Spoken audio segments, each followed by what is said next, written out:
भक्तों, क्या आपको पता है कि 29 जून को बनने वाला महासंयोग आपके जीवन की सबसे बड़ी परेशानी को सिर्फ एक रात में खत्म कर सकता है। लेकिन तुलसी की सूखी लकड़ी का वो एक गुप्त उपाय जो पुराणों में छिपा है, अगर आपने उसे गलत तरीके से किया तो फायदे की जगह भारी नुकसान हो सकता है। वो सही तरीका क्या है और रात के ठीक 12 बजे आपको उस लकड़ी के साथ क्या करना है, ये रहस्य आज हम खोलेंगे। ज्येष्ठ पूर्णिमा और सोमवार का मिलन एक ऐसा तांत्रिक और आध्यात्मिक समय होता है जब ब्रह्मांड की ऊर्जा अपने चरम पर होती है। इसे सोमवती पूर्णिमा कहा जाता है। सदियों में कोई एक ऐसा दिन आता है जब चंद्रमा अपनी 16 कलाओं से परिपूर्ण होकर पृथ्वी के सबसे करीब होता है और उस पर भगवान शिव के दिन सोमवार का प्रभाव जुड़ जाता है। इस दिन माता लक्ष्मी और भगवान विष्णु साक्षात पृथ्वी पर भ्रमण करते हैं।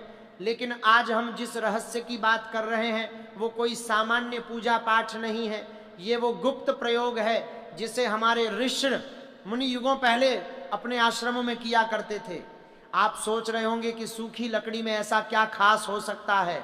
यही आपकी सबसे बड़ी भूल है। तुलसी कोई साधारण पौधा नहीं है, यह साक्षात वैकुंठ की ऊर्जा का पृथ्वी पर स्वरूप है। जब तुलसी का पौधा सूख जाता है तो उसकी जड़ और तने में ब्रह्मांड की सारी सकारात्मक ऊर्जा सिमट जाती है। इस सूखी लकड़ी को आम लकड़ी समझने की गलती कभी मत करना। ये साक्षात कुबेर की चाबी बन सकती है, बस आपको इसे इस्तेमाल करने का सही तरीका पता होना चाहिए।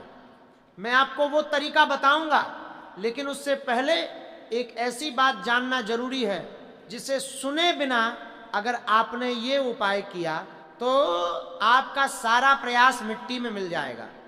शिव पुराण और विष्णु पुराण के पन्नों की गहराई में एक कथा छिपी है। एक बहुत ही गरीब ब्राह्मण था।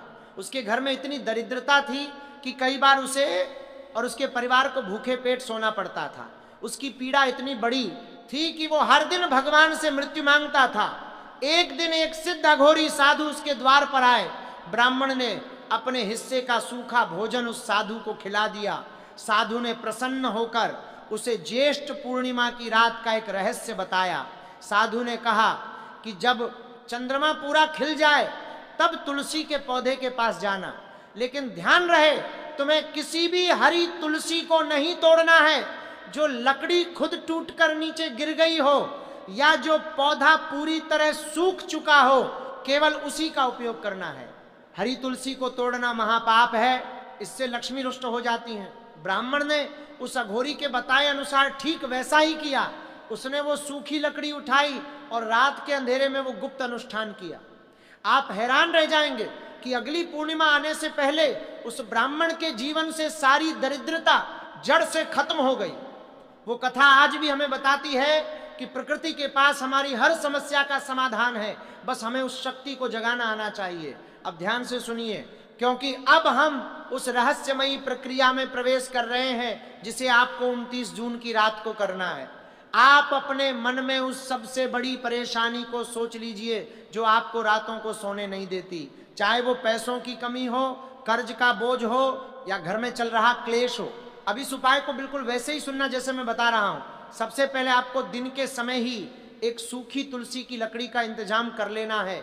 याद रखिए, लकड़ी को चाकू या किसी लोहे की चीज से नहीं काटना है, उसे हाथ से ही तोड़ना है, और वो भी तब जब वो पूरी तरह सूखी हो। इस लकड़ी को घर लाकर गंगा जल या शुद्ध जल से धो लें। इसके बाद इसे एक पीले या लाल कपड़े पर मंदिर में रख दें। अब आपको इंतजार करना है रात के उस प्रहर का जब दुनिया सो रही हो। ये वो समय होता है जब वातावरण में कोई शोर नहीं होता और आपके मन की तरंगे सीधे ब्रह्मांड तक पहुंचती हैं।